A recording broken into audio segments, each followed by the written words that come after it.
Looking at Bereshit, the first parasha of the Torah, from an artistic point of view, several questions arise. How can this creation story be visualized? Where is God in the picture? Is the order of creation on each of the 6 days important? What are the most significant features of the creation? How should Adam and Eve be imaged in terms of the continuation of the Bereshit story? Relating to these kinds of questions is so difficult that medieval Jewish artists seldom included portrayals of creation in Hebrew illuminated manuscripts of the Torah. Avner Moriah, the artist, presented here his version of the story. His first painting visualizes the opening of the Genesis story, where it says, "In the beginning, God created the heaven and the earth." Looking from right to left, we realize that he made no effort to describe the order of creation day by day, but rather challenged the viewer to decipher its various acts that are figured in the picture.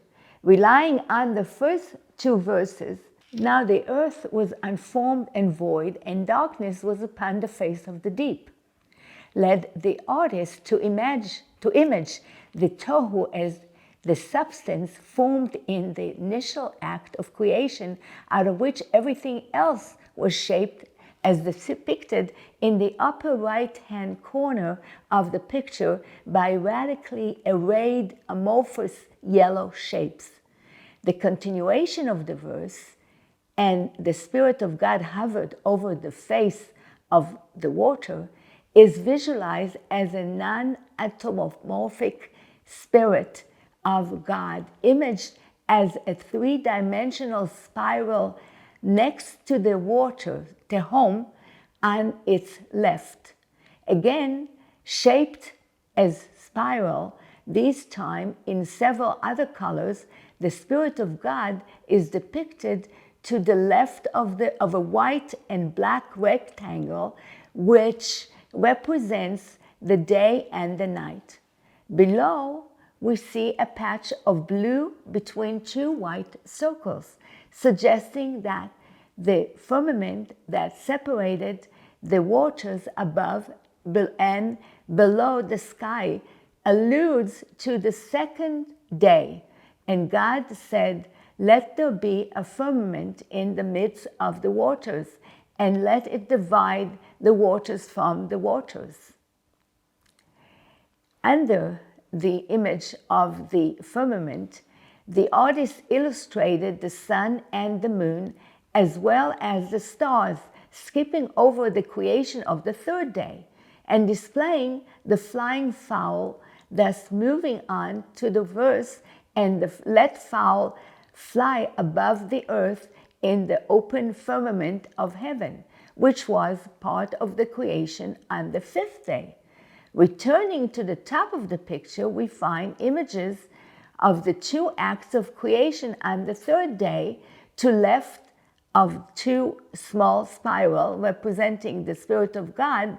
We see first the visualization of the verse, "Let the water under the heaven be gathered together unto one place, and let the dry land appear." We see a patch of blue with a crocodile, sea monster, within it, representing the sea, and below it a stretch of yellowish green for a sword of grass and trees. The sea monster in the water is mentioned with the fowl on the fifth day, and God created this great sea monsters, thus making it clear that they are not mythological creatures which competed with God over domination of the world, but rather are they to be counted among God's creations. Elsewhere in the picture are the various animals, wild four-legged beasts such as lion, domesticated four-legged creatures such as bull and a deer, and the crawling features. The winged creatures are figured as well, and various kinds of fish in the water. Most prominently are the four figures standing together in the foreground, Adam and Eve and Cain and Abel, that are modeled after cult figurines and the images and seals taken from ancient Near Eastern civilization. In response to the questions asked above, the artist wanted to emphasize the presence of God who created the world according to his will. But the important thing is that Adam, who was created in the image of God, his wife Eve and their descendants will take upon themselves the preservation and continuation of creation.